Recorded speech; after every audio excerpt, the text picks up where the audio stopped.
ce que je vais dire va déranger beaucoup de monde. On ne reverra plus jamais Bitcoin en dessous des 80 000 dollars. Donc avant que tu commandes quoi que ce soit sur cette vidéo, je préfère déjà te rappeler que cette prédiction, ce n'est pas la mienne. C'est celle d'Arthur Hayes. C'est la personne qui avait prédit la chute violente du Bitcoin dès l'investiture de Trump le 20 janvier. Donc il ne s'est pas trompé. Il avait dit que dès que Trump allait arriver avec son autorité, il allait mettre en place des tarifs douaniers, qu'il allait semer la pagaille avec les relations concernant les autres pays et que ça allait mal démarrer pour le début d'année pour les cryptos.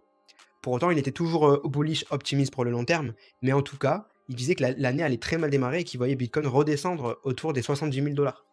Donc voilà, on peut lui dire bravo, il s'est pas trompé. Et maintenant, c'est plus facile de l'écouter, du coup, il a l'air d'être assez vif cette année, Arthur Hayes.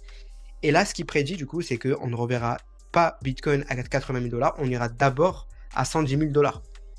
Donc c'est possible que Bitcoin retourne à 76 000 dollars peut-être en 2026-2027, mais lui, pour l'instant, il voit Bitcoin retourner à 110 000 dollars en premier. Donc, ça a l'air de coller avec ce qui se passe en ce moment, si tu veux que je te donne aussi mon avis, c'est que Trump nous a dit que la guerre commerciale, qui est en ce moment au milieu de tout, qui nous gâche la fête, elle allait se calmer, qu'il allait seulement mettre en place des tarifs réciproques. Et en plus de ça, on a appris la semaine dernière, du coup, que la Fed aux États-Unis, l'entité en charge de la politique monétaire, du coup, allait être beaucoup plus accommodante par rapport à l'économie américaine, qu'elle voulait à tout prix éviter la récession, qu'elle veut supporter le marché de l'emploi et la consommation. Donc pour ça, elle va baisser les taux. Elle a ouvert la porte à la baisse des taux lors des prochaines réunions qui auront lieu le 7 mai et le 18 juin.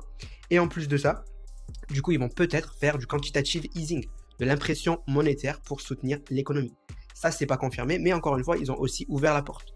Donc avant déjà que la Fed ne serait-ce qu'ouvre la porte au quantitative easing, il faut quand même que ce soit possible et que voilà, il y ait des choses qui se soient passées pour qu'ils mettent en place cette hypothèse. Donc on va suivre de toute façon ce qui va se passer, on va voir si Arthur Hayes a raison encore cette fois-ci, mais mon point de vue c'est qu'il pourrait encore une fois avoir raison, il y a de grandes choses qu'il ait raison, mis à part si vraiment il y a un Black Swan Event, un événement inattendu dont personne ne pouvait prédire ou calculer qui se passe.